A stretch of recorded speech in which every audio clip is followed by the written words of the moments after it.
தலை தாழ்த்தி ஜெபிப்போம். எங்களை நேசிக்கிற எங்கள் அன்பின் தகப்பனே, இந்த வேலைக்காக நாங்கள் நன்றியோடு உம்மை துதிக்கிறோம் அப்பா. உம்மை ஸ்தோத்தரிக்கிறோம் கர்த்தாவே. பேசுகிறவர்கள் நீங்கள் அல்ல, பிதாவின் ஆவியானவரே உங்களிலிருந்து பேசுகிறார் என்று சொல்லியிருக்கிறீர். நீர் பேசும், நாங்கள் கேட்கிறோம் அப்பா. அடியாளை மறைத்து நீர் வெளிப்படும். இயேசுவின் இன்ப நாமத்தில் கெஞ்சி மன்றாடுகிறேன் பரம தகப்பனே, ஆமென். இன்றைக்கு நான் எடுத்துக்கொண்ட தலைப்பு வாசனைகள். வேதாகமத்தில் உள்ள 5 வாசனைகளை பற்றி இன்றைக்கு நாம் தியானிப்போம். முதலாவது வாசனை சுகந்த வாசனை. அதாவது சுகந்த வாசனைன்னு சொன்ன உடனே நமக்கு ஞாபகத்துக்கு வருகிறது, நோவாவின் பேழையிலிருந்து அவன் வெளியே வந்த உடனே என்ன செய்கிறான்? கர்த்தருக்கு முதலாவது ஸ்தோத்திரம் செலுத்தணும்னு சொல்லி முதல்ல பலிபீடம் கட்டுறான். பேழையை விட்டு வெளியே எல்லாரும் வந்த உடனே ஒரு பலிபீடம் கட்டி அந்த பலிபீடத்தில் பலி செலுத்துகிறான். எதெல்லாம் வைத்து செலுத்துகிறான்னா, சுத்தமான மிருகங்களையும் பறவைகளையும் எடுத்து தகன பலியாக அவன் என்ன செய்கிறான்? பலி செலுத்துகிறான். அந்த பலியை கர்த்தர் சுகந்த வாசனையாக ஏற்றுக்கொண்டார். இது ஆதியாகமம் 8ஆம் அதிகாரத்தில் இருக்குது. 8ஆம் அதிகாரம் 20-21 சொல்லப்பட்டிருக்கு. சுகந்த வாசனையாக அவர் ஏற்றுக்கொண்டார். இந்த சுகந்த வாசனையை குறித்து யாத்ராகமத்திலையும் ஆண்டவர் மோசே இடத்துல சொல்றார். 29:18 ஆட்டுக்கடா முழுவதையும் பலிபீடத்தின் மேல் தகித்து விடுவாயாக. இது கர்த்தருக்கு செலுத்தும் சர்வாங்க தகன பலி. இது சுகந்த வாசனையும் கர்த்தருக்கு செலுத்தும் தகன பலியுமாய் இருக்கும். அந்த சுகந்த வாசனை கொடுக்கக்கூடியது எது? அந்த தகன பலி தான். அப்படி அவன் செலுத்தினதுனால கர்த்தர் என்ன செய்தார்? ஆசீர்வதித்தார். 21வது வசனம் பாருங்க. சுகந்த வாசனையை கர்த்தர் முகர்ந்தார். அப்பொழுது கர்த்தர், இனி நான் மனுஷன் நிமித்தம் பூமியை சபிப்பதில்லை. மனுஷனுடைய இருதயத்தின் நினைவுகள் அவன் சிறுவயது தொடங்கி பொல்லாததாய் இருக்கிறது. நான் இப்பொழுது செய்தது போல இனி சகல ஜீவன்களையும் சங்கரிப்பதில்லை என்று சொல்லி 9ஆம் அதிகாரம் 11வது வசனத்தில், பூமியை அழிக்க இனி ஜலப்பிரளயம் உண்டாவதில்லை என்றும் உங்களுடைய என் உடன்படிக்கையை ஏற்படுத்துகிறேன் என்றார். இப்படி ஒரு உடன்படிக்கையை ஏற்படுத்தினார். அவன் தகன பலியாக அவன் சுத்தமான மிருகங்களை என்ன செய்தான்? தகன பலியாக பலி செலுத்தினான். நோவா அந்த இடத்துல என்ன செய்கிறான்? கர்த்தரை ஆராதித்தார். அதனால அதை கர்த்தர் சுகந்த வாசனையாக ஏற்றுக்கொண்டார். இப்போ நம்மளும் கர்த்தரை நோக்கி பார்க்கிறோம். பலி செலுத்தணும்னு சொன்னால் நம்முடைய நாம் செய்த பாவங்களுக்காக கர்த்தருடைய சந்நிதியில் என்ன செய்யணும்? மன்னிப்பு கேட்டு அவரை நோக்கி பார்க்கும்போது அவர் நம்மை ரட்சிக்கிற தேவனாக இருக்கிறார். அப்போது கர்த்தருக்கு முன்பாக நம்மையே என்ன செய்யணும்? சர்வாங்க தகன பலியாக ஒப்பு கொடுக்கணும். அப்படி நம்ம ஒப்பு கொடுக்கும் பொழுது அதை கர்த்தர் சுகந்த வாசனையாக ஏற்றுக்கொள்கிறார். இயேசு கிறிஸ்துவும் அதே மாதிரி தான் என்ன செய்த? குமாரன் பிதாவின் வார்த்தைகளுக்கு கீழ்ப்படிந்து தன்னுடைய வாழ்க்கையை ஜீவ பலியாக, மனுக்குலத்துக்காக என்ன செய்தார்? ஜீவ பலியாக ஒப்பு கொடுத்தார். அதை கர்த்தர் என்ன செய்தாராம்? சுகந்த வாசனையாய் ஏற்றுக்கொண்டார். போல நாமும் நம்முடைய கர்த்தரிடத்தில் நம்மை முழுவதுமாக ஒப்பு கொடுக்கும் பொழுது அவர் நம்மை சுகந்த வாசனையாய் ஏற்றுக்கொள்வார். அதைத்தான் பவுல் அப்போஸ்தலன், இனி நான் அல்ல கிறிஸ்துவே எனக்குள் இருக்கிறார் என்று அப்படி அர்ப்பணிக்கும் பொழுது கர்த்தர் நிச்சயமாய் நம்மை சுகந்த வாசனையாக மாற்றுகிறார். அடுத்தது வஸ்திரங்களின் வாசனை. வஸ்திரங்களின் வாசனை என்று சொல்லும் பொழுது, ஈசாக்கு தன்னுடைய அந்திய காலத்தில் கண் மங்கி போனோன்னு அவனுக்கு இருந்த 2 பிள்ளைகள். ஒன்று யாக்கோபு, அடுத்தது ஏசா. ஏசா தான் மூத்த மகன். மூத்த மகனை ஈசாக்கு அதிகமாக நேசித்தான். அதனால் அவன் என்ன சொல்கிறான்? நீ போய் அவன் வேட்டையாடுகிறவன். அவனை வேட்டையாடி எனக்கு சமைத்து கொண்டு வா. நீ வேட்டையாடினதை நான் சாப்பிட்டு உன்னை ஆசீர்வதிக்கிறேன் என்று சொல்வான். அவன் சொல்லும்போது ரெபேக்காள் அந்த கூடாரத்துக்குள்ளே இருப்பா. அதனால் அவளுக்கு கேட்கும். அவள் உடனே என்ன செய்வா, அந்த ஆசீர்வாதத்தை யாக்கோபு வாங்கிக்கிடணும்னு சொல்லிட்டு யாக்கோபு கிட்ட சொல்கிறான். யாக்கோபு முதல்ல பயப்படுவான், பிறகு சரின்னு சொல்லி அவள் நம்ம மந்தையில் போய் ஒரு ஆட்டுக்குட்டி எடுத்துகிட்டு வான்னு சொன்ன உடனே உடனே போய் பிடிச்சிட்டு வந்துடுவான். உடனே இவன் நல்லா அவனுக்கு பிரியமானபடி நல்லா சமைத்து கொடுத்துருவான். உடனே இவன் கொண்டுட்டு போவான். கொண்டுட்டு போய் ஈசாக்கு இடத்துல போகிறான். போய் ஈசாக்கை நோக்கி கூப்பிடுறான். தகப்பன இடத்துல வந்து ஆதியாகமம் 27:18 தன் தகப்பன் இடத்துல வந்து என் தகப்பனையே என்றான். அதற்கு அவன் நீ யார் என் மகனே என்றான். உடனே இவன் என்ன சொல்கிறான், உன் மூத்த மகனாகிய ஏசா, நீர் எனக்கு சொன்னபடியே செய்தேன். உம்முடைய ஆத்மா என்னை ஆசீர்வதிக்கும்படி நீர் எழுந்து உட்கார்ந்து நான் வேட்டையாடி கொண்டு வந்ததை புசியும் என்றான்.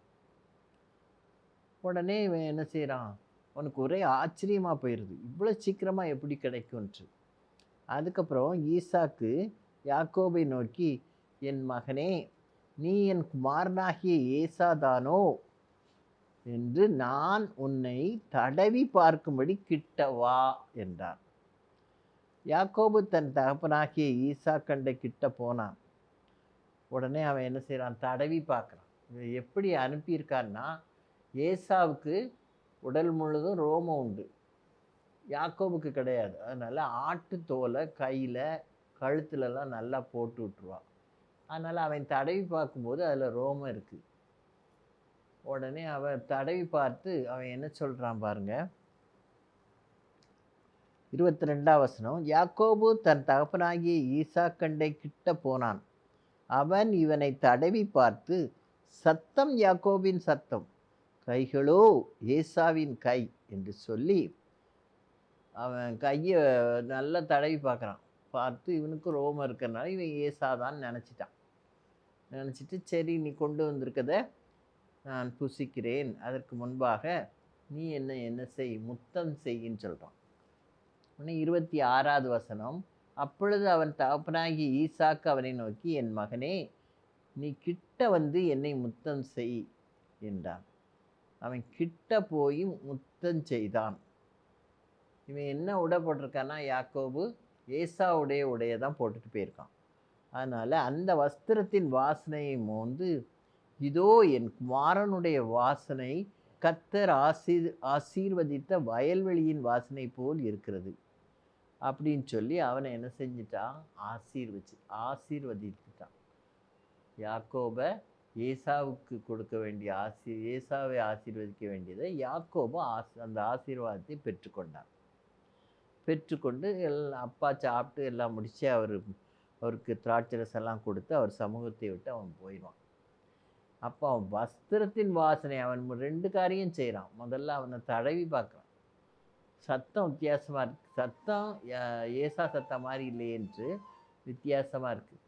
அதனால் வஸ்திரங்களின் வாசனை முதல்ல தடவி பார்க்குறான், அது ரோமம் இருக்குது. 2வது வஸ்திரங்களின் வாசனையை பார்க்குறான், அது வந்து ஏசாவினுடைய ட்ரெஸ்ஸை போட்டிருந்ததுனால அது வயல்வெளியின் வாசனை இருப்பது போல தெரிஞ்ச உடனே ஏசாதான் திட்டமாக தெரிஞ்சு அவன் என்ன செய்கிறான், அவனை ஆசீர்வதிக்கிறான். அப்போ வஸ்திரத்தின் வாசனை, அதுபோல் நமக்கும் கர்த்தர் என்ன செய்கிறார், தம்முடைய வஸ்திரங்களை நமக்கு கொடுக்கிறார். நாமும் கர்த்தரிடத்திலிருந்து அந்த ஆசீர்வாதங்களை பெற்றுக்கொள்ள வேண்டுமானால் முதலாவது ஈசாக்கு தடவி பார்த்தான். அதே போல் பிதாவாகிய தேவன் நம்மை தடவி பார்க்கையில் கல்வாரி சிலுவையில் அடிக்கப்பட்ட ஆட்டுக்குட்டியானவருடைய ரட்சிப்பு நம்முடைய மேலே போர்த்தப்பட்டிருக்கு. இது ஏசாயா 61:10 சொல்லப்பட்டிருக்கு. ஏசாயா 61:10. மணவாளன் ஆபரணங்களினால் தன்னை அலங்கரித்து கொள்ளுகிறதற்கும் மணவாட்டி நகைகளினால் தன்னை சிங்காரித்து கொள்ளுகிறதற்கும் ஒப்பாக அவர் ரட்சிப்பின் வஸ்திரங்களை எனக்கு உடுத்தி நீதியின் சால்வையை எனக்கு தரித்தார். ஆண்டவர் எந்த உடையை நமக்கு கொடுக்கிறார், நம்ம ஆண்டவருடைய பிள்ளைகளாக மாறும்போது அவருடைய இரத்தத்தால் நம்முடைய பாவங்களை எல்லாம் அறிக்கையிட்டு அவருடைய பிள்ளைகளாக நாம் மாறும்போது ஆண்டவர் நமக்கு 2 விதமான வஸ்திரங்களை கொடுக்கிறார். ஒன்று ரட்சிப்பின் வஸ்திரத்தை நமக்கு உடுத்தி நீதியின் சால்வையை அவர் நமக்கு தரித்தார் என்று வேதத்தில் சொல்லப்பட்டிருக்கு. ஏசாயா 61:10 பின்பகுதியில். ரெண்டாவது அவன் என்ன செய்கிறான்? முகர்ந்து பார்க்கிறான். அந்த வஸ்திரத்தின் வாசனை எப்படி தெரியுதான்? ஏசாவினுடைய வஸ்திரத்தின் வாசனை அது எங்கே இருக்குமா? வயல்வெளியில் இருக்கிற வாசனை மாதிரி இருக்குமா. அப்படி ஆண்டவர் நம்மை மோர்ந்து பார்க்கும்போது நம்மிடத்தில் என்ன தெரியுது? நம்ம ஆண்டவருக்கென்று ஊழியம் செய்து ஆத்ம ஆதாயம் செய்திருந்தோம்னா அந்த ஆத்ம ஆதாயத்தின் வாசனை கர்த்தருக்கு தெரியும். அதுதான் சொல்லுவோம், மிஷினரிகளின் வாசனையும் அவங்க நிறைய போராட்டங்களை கடந்து தான் அந்த மாதிரி வழியின் வழியாக செல்ல முடியும். அப்போ மிகுந்த அறுவடை, ஆத்மா அறுவடை இருக்கும். பேதுரு இயேசு உயிர்த்தெழுந்த பின்பு அவர் பிரசங்கம் பண்ண ஒவ்வொரு இடங்களிலும் போய் தேவனுடைய ராஜ்யத்தை குறித்து அவர் பிரசங்கம் பண்ணும்போது அதை கேட்டவர்கள் எல்லாரும் என்ன செய்ய ஆரம்பிச்சிட்டாங்க? இயேசுவின் மந்தையில் சேர்ந்தார். அப்போ நிறைய ஆத்துமாக்கள் கிறிஸ்துவை தங்கள் சொந்த இரட்சகராக ஏற்றுக்கொண்டார்கள். அப்பொழுது அந்த வாடை, அந்த வாசனை எப்படி இருக்குமா? மதுரமாக இருக்குமா? எப்படி இருக்குன்னா, உன்னத பாட்டு 4:11 என்ன சொல்லப்பட்டிருக்குன்னா, உன் வஸ்திரங்களின் வாசனை லீபனோனின் வாசனைக்கு ஒப்பாக இருக்கிறது. அப்போ நம்முடைய வஸ்திரத்தின் வாசனை எப்படி இருக்கும்?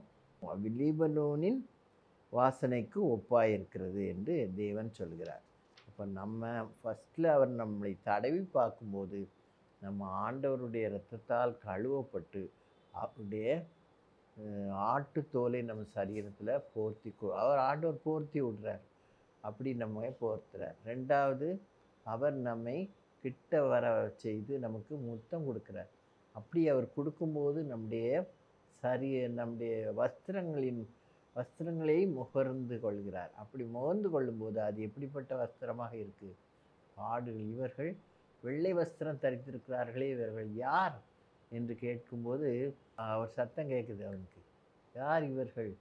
ஆண்டவருடைய இரத்தத்தில் தோய்த்து வெளுத்தவர்கள் என்று வெளிப்படுத்துதல் 3ஆம் அதிகாரத்தில் சொல்லப்பட்டிருக்கு. யார் என்று கேட்கும்போது வெள்ளை வஸ்திரம் தரித்தவர்களாக அவர்கள் போகும்போது அவர்களுடைய வஸ்திரத்தில் என்ன இருக்குது? சுத்தம் காணப்படுது. அதை பார்த்து இவர்கள் எங்கிருந்து வந்தவர்கள் என்று சொல்லும் பொழுது இயேசு கிறிஸ்துவின் இரத்தத்தில் தோய்த்து வெளுத்தவர்கள் அப்படின்னா அவங்க உபத்திரவங்களின் வழியாக கடந்து வந்தவர்கள். அப்படிப்பட்ட பாடுகளின் வழியாக நம்ம கடந்து வரும் பொழுது அநேக ஆத்துமாக்களை ஆண்டவரண்டை வழிநடத்துகிறவர்களாக இருக்கும். அப்படியானால் நம்முடைய வஸ்திரம் ஆண்டவருக்கு பிரியமானதாக இருக்கும் இல்லையா? அதனால் நம்ம அவருடைய பிரியத்திற்குரியவர்களாக நாம் இருப்போம். நம்முடைய வஸ்திரம் எப்படி இருக்குமா? வஸ்திரங்களின் வாசனை லீபனோனின் வாசனைக்கு ஒப்பாக இருக்கிறது என்று உன்னத பாட்டு 4:11 சொல்லப்பட்டிருக்கிறது. அடுத்தது பரிமள தைலங்களின் இன்பமான வாசனை. இது உன்னத பாட்டு 1ஆம் அதிகாரம், உன்னத பாட்டு 1:3. உமது பரிமள தைலங்கள் இன்பமான வாசனை உள்ளவைகள், உமது நாமம் ஊற்றுண்ட பரிமள தைலமாய் இருக்கிறது. ஆகையால் கன்னியர்கள் உம்மை நேசிக்கிறார்கள். உமது பரிமள தைலங்கள் இன்பமான வாசனை உள்ளவர்கள், உமது நாமம் ஊற்றுண்ட பரிமள தைலமாய் இருக்கிறது. இந்த பரிமள தைலங்கள் என்று இந்த உன்னத பாட்டில் சொல்லப்பட்டிருக்கிறது. எதை குறிக்குதுன்னா, இயேசு கிறிஸ்துவனுடைய குணநலன்கள், அவருடைய குணாதிசயங்கள் எப்படிப்பட்டது? அவர் எப்படிப்பட்டவர் என்றால், முதலால் அவர் அன்புள்ளவர், தாழ்மை, கடைசி பரியந்தம் தாழ்த்தினார். தாழ்மை உள்ளவர், மனதுருக்கம் உள்ளவர், பொறுமை உள்ளவர், கீழ்ப்படிதல் உள்ளவர், காருண்யம் மிகுந்தவர். அவருடைய உள்ளம் எப்போவுமே மற்றவங்களுக்கு உதவி செய்கிறதுலே தான் இருக்கும். அப்படியே காருண்யம் மிகுந்தவர். இந்த குணநலன்களை தான் எப்படி என்று சொல்லப்பட்டிருக்கிறது? பரிமள தைலங்கள் இன்பமான வாசனையுடையதாக காணப்படுகிறது. இயேசுவானவர் உலகத்தில் வாழ்ந்த காலங்கள் 33 ஆண்டுகள். அதில் 30 ஆண்டுகள் தன் பெற்றோருக்கு கீழ்ப்படிந்து நடந்தார். அவரை பற்றி எந்த விதமான தவறான கருத்துக்கள் வெளியே வரவே இல்லை. அப்புறம் 3 ஆண்டுகள் கர்த்தருக்கென்று ஊழியம் செய்தார். பிதாவுக்கென்று ஊழியம் செய்தார். அவர் ஊழியம் செய்த நாட்களில் சொற்ப நாட்கள் தான், 3 வருஷம்தான். அதில் ஏழை எளியவர்களுக்கு நிறைய உதவி செய்தார். வியாதியஸ்தர்கள் மேல் மனதுருகி அவர்கள் வியாதிகளை சுகப்படுத்தினார். அப்புறம் அவர் சிலுவையில் அவரை துன்புறுத்தி அவரை சிலுவையில் அறைந்திருக்கும் போது கூட தன்னை துன்புறுத்தினவர்களுக்காக, தன் பகைவர்களுக்காக, அவர் பகைவராக நினைக்கல, ஆனால் அவங்க அவரை பகைவராக நினைத்தாங்க. அவர்களுக்காக பிதாவின் இடத்தில் மன்னிக்கும்படி மன்றாடுகிறார்.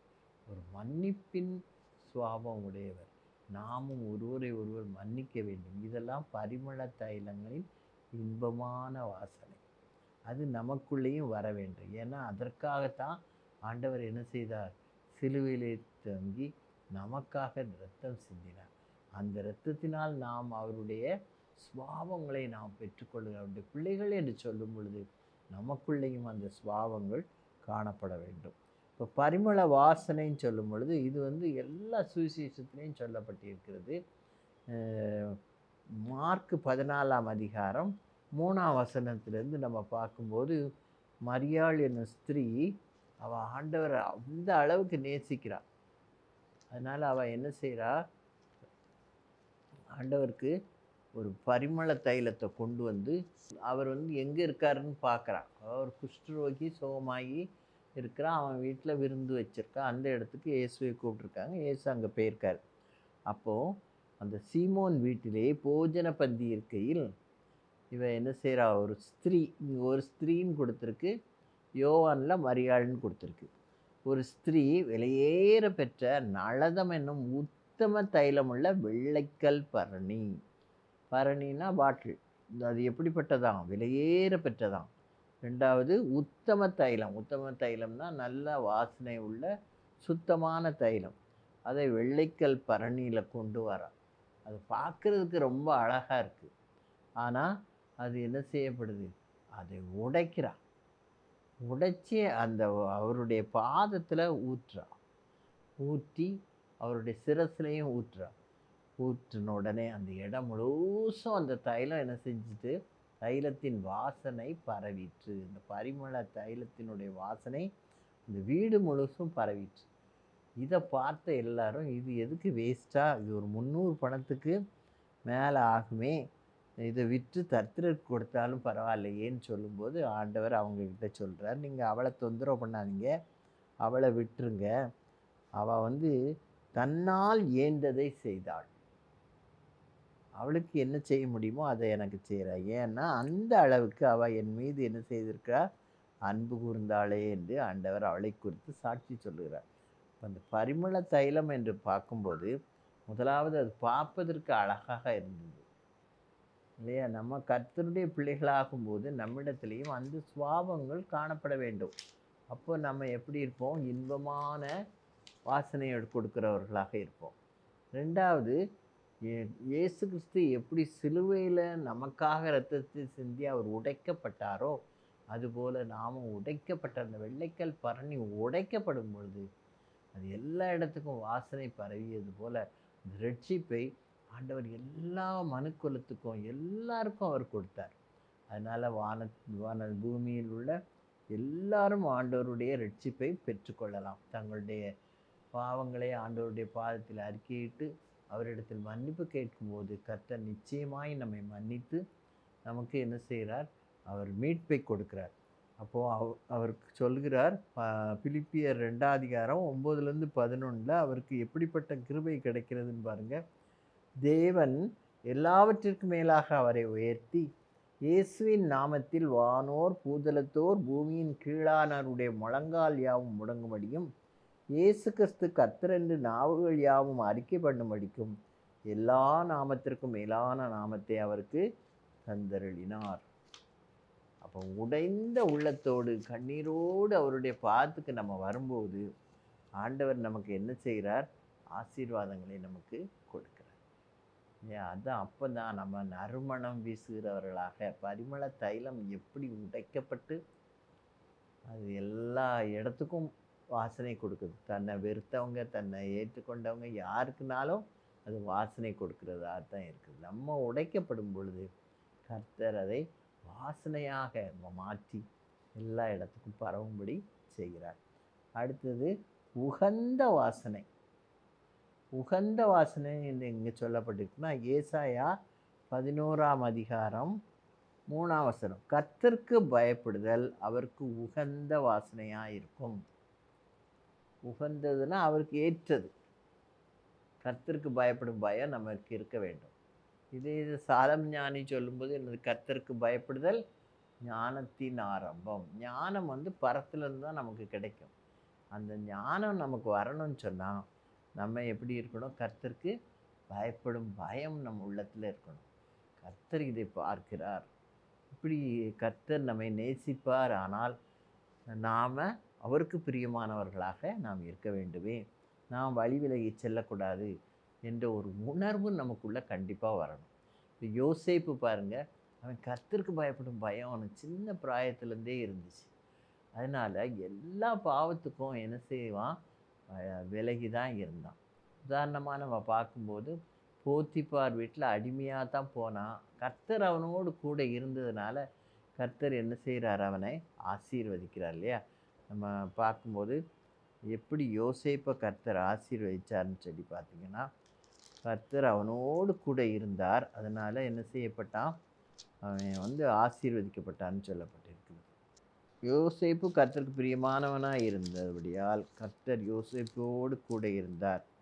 அதை எல்லாரும் பார்க்கும்படியாக இருந்துச்சு இல்லையா? 39:2 கர்த்தர் யோசேப்போடு இருந்தார், அவன் காரிய சித்தி உள்ளவனானான், அவன் எகிப்தியனாகிய தன் எஜமானுடைய வீட்டிலே இருந்தான், கர்த்தர் அவனோடே இருக்கிறார் என்றும் அவன் செய்கிற யாவையும் கர்த்தர் வாய்க்க பண்ணுகிறார் என்றும் அவன் எஜமான் கண்டு வீட்டு பொறுப்பெல்லாம் அவன் கிட்ட கொடுத்தான். அதே மாதிரி அவனுடைய மனைவி அவனை பாவத்துக்கு இழுக்கும் பொழுதும் அவன் சொல்கிறான் பாருங்க, அவர்கிட்ட 39ஆம் அதிகாரம் 9ஆவது வசனம், இந்த வீட்டிலே என்னிலும் பெரியவன் இல்லை, நீ அவருடைய மனைவியாய் இருக்கிறபடியால் உன்னை தவிர வேறொன்றையும் அவர் எனக்கு விலக்கி வைக்கவில்லை. இப்படி இருக்க நான் இத்தனை பெரிய பொல்லாங்குக்கு உடன்பட்டு தேவனுக்கு விரோதமாய் பாவம் செய்வது எப்படி? இப்படி பொல்லாப்புக்கு உடன்பட்டு தேவனுக்கு விரோதமாய் பாவம் செய்வது எப்படி? அவன் கர்த்தருக்கு பயந்த மனுஷனாக இருந்ததுனால அவன் இந்த பாவத்தை, வழி நல்லா இருந்துச்சு, ஆனாலும் வாலிபனாக இருந்தால் கூட அந்த பாவத்தை அவன் என்ன செய்யலை. இதை கர்த்தர் நோக்கினார். கர்த்தர் அவன் கூடயே தானே இருக்கிறதா அவர் பார்க்குறார். இவன் என்ன செய்கிறான்? கர்த்தருக்கு பயப்படும் பயம் அவன் இருந்ததுனால, யாருக்கு பயப்படுறானா? இத்தனை பெரிய பொல்லாங்குக்கு உடன்பட்டு தேவனுக்கு விரோதமாய் பாவம் செய்வது. தேவன் அவனோடு கூட இருக்கிறதுனால அவன் சொல்கிறான், தேவனுக்கு விரோதமாக பாவம் செய்வது எப்படின்னு சொல்லி அவன் கேட்குறான். அவளுக்கு அந்த உணர்வே இல்லை, இவனுக்கு அது ரொம்ப இருக்குது. அதனால் அவன் அந்த பாவத்தை செய்யாதபடி விலகி போனதுனால சிறைச்சாலைக்கு போகிறான். அங்கேயும் கர்த்தர் அவனோடு கூட இருக்கிறார். சிறைச்சாலைக்காரனும் அவனை என்ன செய்கிறான்? அதிகமாக நேசிக்கிறான். சிறைச்சாலை தலைவன் 22ஆம் வசனம், சிறைச்சாலை தலைவன் சிறைச்சாலையில் வைக்கப்பட்ட யாவரையும் யோசேப்பின் கையிலே ஒப்புவித்தான். அங்கே அவர்கள் செய்வது எல்லாவற்றையும் யோசேப்பு செய்வித்தான். 21ஆம் வசனம், கர்த்தரோ யோசேப்போடே இருந்து அவன் மேல் கிருபை வைத்து சிறைச்சாலை தலைவனுடைய தயவு அவனுக்கு கிடைக்கும்படி செய்தார். அப்படி ஆண்டவர் கர்த்தருக்கு பயந்து நடந்ததுனால கர்த்தர் அவனோடே கூட இருந்து அவன் எங்கே போனாலும் தயவு கிடைக்கும்படி செய்தார். கடைசியில் என்ன செய்தார்? சிறைச்சாலையிலிருந்து கர்த்தர் அவனை என்னவாக மாற்றினார்? எகிப்தின் அதிபதியாக மாற்றினார். அவனுடைய சகோதரர்களும் பாருங்கள், எகிப்தில் அவன் இருக்கும்போது, அதிபதியாக இருக்கும்போது அங்கே ஆகாரத்துக்காக வராங்க. அவன் பாதத்திலே விழுந்து கேட்குறாங்க, அவங்களுக்கு ஆகாரம் கொடுக்குறான். பிறகு தான் சகோதரன் தான் யோசேப்புன்னு சொல்லி அவங்களுக்கு அறிமுகப்படுத்தி அவர்களையெல்லாம் மன்னிக்கிறான். அவனுக்கு இருந்த நல்ல சுபாவம், பரிமள தைலமான இனிமையான வாசனை அவனுக்குள்ளே இருந்துச்சு. அதனால அவன் என்ன செய்யப்படுகிறான்? எல்லாரையும் மன்னிக்கிறான். மன்னிக்கும் சுபாவம் கர்த்தர் கொடுப்பார். நம்ம கர்த்தரோடு கூட ஜீவிக்கும்போது, யோசேப்போடு கூட இருந்த கர்த்தர், நாமும் அவரோடு கூட இருந்தோம்னா, அவர் நம்மோடு கூட இருந்து நம்மையும் நம்முடைய குணாதிசயங்களையும் அவர் முற்றிலுமாக மாற்றி நம்மை வாசனை கொடுக்கிறவர்களாக என்ன செய்கிறார்? மாற்றுகிறார். உகந்த வாசனை கொடுக்கிறவர்களாக, கர்த்தருக்கு பிரியமான வாசனை, அதான் கர்த்தருக்கு பயப்படுதல் கர்த்தருக்கு உகந்த வாசனையாக இருக்குது. ஏசாயாவில் சொல்லப்பட்டிருக்கு. அதே மாதிரி நீதிமொழிகள் 1:7 கர்த்தருக்கு பயப்படுதலே ஞானத்தின் ஆரம்பம் என்று சொல்லப்பட்டிருக்கிறது. அதான் எப்படி கர்த்தர் யோசேப்பை ஆசீர்வதித்தாரோ அதே போல நம்மையும் அவர் நிச்சயமாய் ஆசீர்வதிப்பார். நாம் அவருக்கு உகந்த வாசனையான மனுஷியாக இருக்க வேண்டும். அதைத்தான் ஆண்டவர் இந்த நாளில் நம்மிடத்தில் எதிர்பார்க்கிறார். கடைசியாக நற்கந்தமாக்கிய வெற்றியின் வாசனை. பவுலப்போஸ்தலன் காலத்தில் அவன் ரோமாபுரிக்கு போயிட்டான். இந்த ரோமாபுரி சக்கரவர்த்தி தன்னுடைய தளபதிகள்கிட்டலாம் என்ன சொல்கிறார்? நீங்கள் போய் எங்கே போரிட்டாலும் அந்த நாட்டில் உள்ள சில மைல்கள் அந்த நாட்டுக்குள்ளே போயிடணும். போய் அந்த நிலத்தை நம்ம அபகரிக்கணும். அதுக்கப்புறம் அந்த நாட்டில் உள்ள படை வீரர்கள் அவர்களெல்லாம் பிடிச்சிட்டு வந்து நம்ம நாட்டில் சிறை பிடிக்கணும். இதுதான் நீங்கள் செய்ய வேண்டிய கட்டளை என்று சொல்லி அவர்களை அனுப்புகிறான்.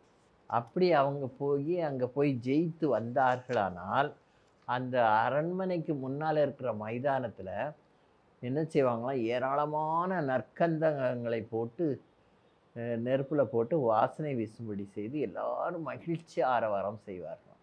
அது மாதிரி நம்ம ஆண்டவர் இயேசு கிறிஸ்து என்ன செய்தார்? உலகத்திலே மனுஷனை திருத்துவதற்காக அவர் சிலுவையிலே உலகம், மாமிசம், பிசாசு எல்லாத்தையும் ஜெயித்து முடிந்தது என்று சொல்லி அவர் அதை முடித்தார். சிலுவையில் வெற்றி சிறந்தார், சாத்தானை ஜெயித்தார். அதே கிருபைகளை அவர் நமக்கும் கொடுத்து நம்மையும் வெற்றியடைய செய்வார். அப்போ நம்ம வெற்றி அடையும் பொழுது நாம் வெற்றியின் வாசனையை வீசுகிறவர்களாக நாம் மாறுவோம். அதுதான் ஆண்டவர் என்ன சொல்கிறார்னா, 2 கொரிந்தியர் 2:14 இவ்வாறு கூறுகிறார்: கிறிஸ்துவுக்குள் எப்பொழுதும் எங்களை வெற்றி சிறக்க பண்ணி எல்லா இடங்களிலும் எங்களை கொண்டு அவரை அறிகிற அறிவின் வாசனையை வெளிப்படுத்துகிற தேவனுக்கு ஸ்தோத்திரம் என்று பவுலப்போஸ்தலன் சொல்கிறான். அந்த கிருபையை கர்த்தர் நமக்கும் கொடுப்பார். நம்ம போகிற இடத்துலலாம் நம்மளை வெற்றி சிறக்க பண்ணுவார். அதனால மற்றவர்கள் நம் மூலமாக இயேசுவை என்ன செய்வாங்க? அறிந்து கொள்வாங்க. அப்போ நம்ம சாட்சியுள்ள ஒரு வாழ்க்கை வாழலாம். அவருடைய பிள்ளைகளாக இருந்து அவர் எப்படி சாத்தானை ஜெயித்தாரோ அதுபோல் நாமும் சாத்தானை ஜெயிக்கிறவர்களாக மாறுவோம். அப்படி நம்ம வெற்றி சிறக்கும்போது கர்த்தரை அறிகிற அறிவின் வாசனையை நாம் வெளிப்படுத்துகிறவர்களாக இருப்போம். அதனால அநேகர் அந்த வாசனையின் பக்கமாக என்ன செய்வார்களாம்? ஈர்க்கப்படுவார்கள். ஈர்க்கப்பட்டு கர்த்தரண்டை வருவார்கள். அதனால் நாம் நற்கந்தம் வீசுபவர்களாக இருக்க வேண்டும். இப்போ நம்ம 5 வாசனை பார்த்தோம். இதெல்லாம் சுகந்த வாசனை, கர்த்தருக்கு பிரியமான வாசனை. 2வது வஸ்திரங்களின் வாசனை. நம்மளை பார்க்கும்போது நம்ம இரட்சிப்பின் வஸ்திரம் தரித்தவர்களாக, நீதியின் சால்வையை தரித்தவர்களாக நாம் இருக்க வேண்டும். 3வது பரிமள தைலங்களின் வாசனை. கிறிஸ்துவின் சுவாவங்களை உடையவர்களாக இருக்க வேண்டும். அப்புறம் கிறிஸ்து எப்படி தன்னையே சிலுவையில் பலியாக செலுத்தினாரோ அதுபோல் நாமும் என்ன செய்யணும்? நம்மையே கர்த்தருக்கு அர்ப்பணிக்கும் போது அநேக ஆத்மாக்களை கர்த்தரண்டே வழி நடத்துகிறவர்களாக இருப்போம். உகந்த வாசனை என்பது கர்த்தருக்கு பயப்படுதல். இந்த உகந்த வாசனை உடையவர்களாக நாம் இருந்தால் கர்த்தர் நம்மை என்ன செய்வார்? ஆசீர்வதிப்பார். கடைசியாக வெற்றியின் வாசனை. இயேசு சிலுவையில் உலகம், மாமிசம், பிசாசு எல்லாவற்றையும் ஜெயித்து முடிந்தது என்று வீர முழக்கமிட்டார். அந்த வாசனை நமக்குள்ள வரும்பொழுது நம்மையும் ரட்சிப்பின் பாதையில் வாசனை உள்ளவர்களாக மாற்றுவார். இப்போ 5 வாசனை பார்த்தோம். 1வது சுகந்த வாசனை, 2வது வஸ்திரங்களின் வாசனை, 3வது பரிமள தைல வாசனை, 4வது உகந்த வாசனை, 5வது வெற்றியின் வாசனை. இந்த வாசனைகளை நாம் கொண்டு கர்த்தரை போல நாமும் ஜீவித்து அவருடைய பிள்ளைகளாக நாம் வாழும் பொழுது என்றைக்கும் நாம் வெற்றி சிறக்கிறவர்களாக இருப்போம். தலை தாழ்த்தி ஜெபிப்போம். எங்களை நேசிக்கிற எங்கள் அன்பின் தகப்பனே, இவ்வளவு நேரமும் கர்த்தாவே வாசனை என்ற தலைப்பில் நாங்கள் தியானித்தோம். நீர்தாமே எங்களை வாசனை உள்ளவர்களாக நீர் மாற்றும் அப்பா.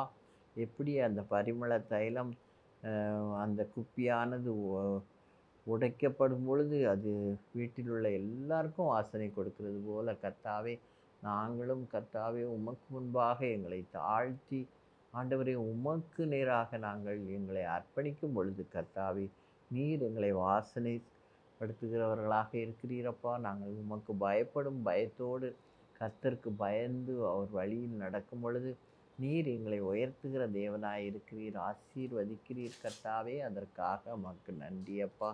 நாங்கள் உமக்கு பிரியமான பாதையில் செல்லும் பொழுது எங்களுடைய வஸ்திரங்களின் வாசனையும் கர்த்தாவே அநேகரை உம்மண்டை வழி நடத்துகிறதற்கு பயன்படுகிறதப்பா.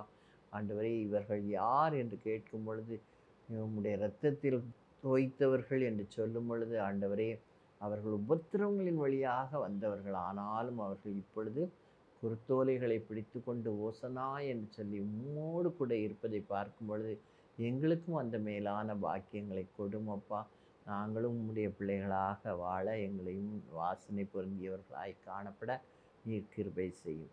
கிராஸ் டிவிக்காக ஜெபிக்கிறோம்.